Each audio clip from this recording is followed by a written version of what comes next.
Before you can figure out where you're going, gotta look back at where you've been. There's things that happen that seem like they didn't mean nothing at the time.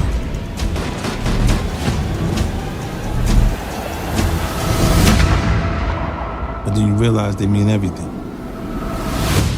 As we all know, Raising Kanan Season 4 has finally been announced. Right, we finally got a date a few days ago, March 7th. They told us winter.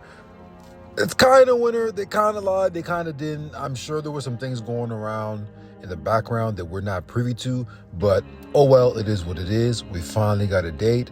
We now know March 7th. That's when it's dropping. And as we all know, this has been a long anticipated series, season, whatever you want to call it, right? And, you know, with Power Book 2 Ghost ending, this is kind of the show that we're really going to lean on moving forward because we know Force is going to end as well. I wanted to make this video to kind of dive into what we can expect for Season 4. Obviously, we are a little over a month and a half out, but y'all know how time flies, right? It's going to be here in no time.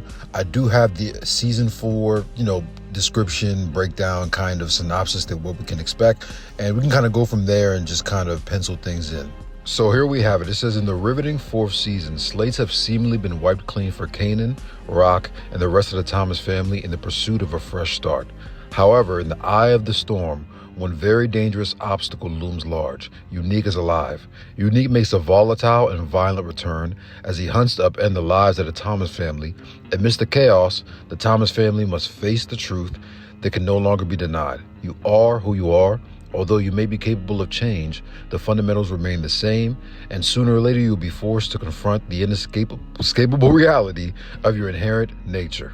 In Season 4, whether the family chooses to reject or embrace the truth may be the difference between life and death.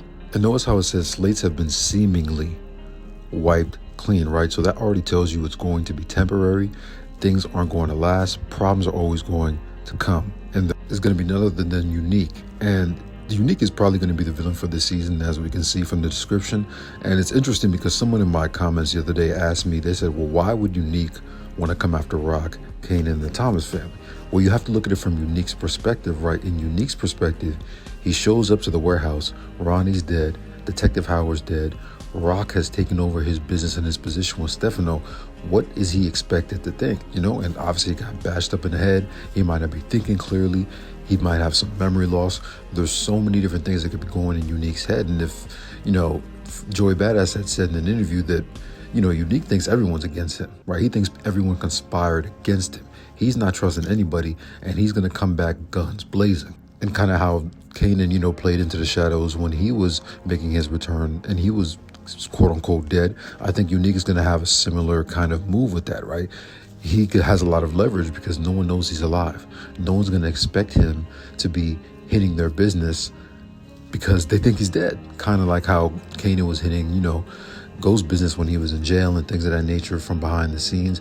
There's so many different things that are going to go down this season that are going to just have us shocked. And another thing I want to point out that it says is, amidst the chaos, the Thomas family faces a truth that can no longer be denied. You are who you are, right? So they're already telling us all rip. The Thomas family, they can keep trying to be legit. They can keep trying to do whatever they want to do that outside of the game. But the reality is they're in the game. That's who they are. You know what I mean? And the sooner or later they face that reality and that truth, the better off they'll be. You know, it's kind of like Ghost trying to play like he was in the business and he was in the legit world, but really he was a street dude. Really, he was a gangster.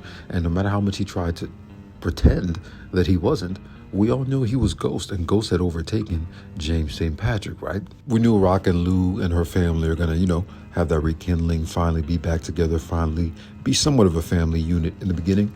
But I promise you it won't last, right? Kanan working with his mom, like this whole family thing, it's always going to be tested, right? Things, you know how power is, right? Things are always cool in the first half of the season. Everything's going well. Everyone's getting along. And then things get real. Things get dangerous. Things start to heat up towards the end of the season. So it'll be interesting to see what this family dynamic is. And can they actually stick to family and put family first? Because we know how shaky things can get in the streets, right? You think they're family one day and they're an enemy the next day. We saw Ronnie kill his own brother, or thought he killed his own brother. So what's to stop us from thinking that the same thing can happen with the Thomas family, right? And we don't know what happens to Marvin and Lou and Rock and all of them. We only know what happens to Kanan and Jukebox. So it'll really just be interesting to see Kanan and Jukebox relationship moving forward, seeing how last season they were kind of on the outskirts, beefing, arguing, not really, agreeing with what each other are doing. And I'm interested to see what happens with this Crystal character and this whole pregnancy storyline. You know how pregnancies are in Power. They don't last. They usually fall through. So I don't expect too much from that. And, I'm interested to see what Stefano's role is going to be and how his interactions with Unique are going to play into, the arc of this season. We know Unique is the villain right now. And, a lot of people think that, he could be working with Snaps and Pop and, could be having interactions with them considering his brother got taken out and maybe he wants to fill in that spot. So there's so much to kind of dive into. And as we get closer to the season, I'm going to give you guys even more content like this. Let's get active.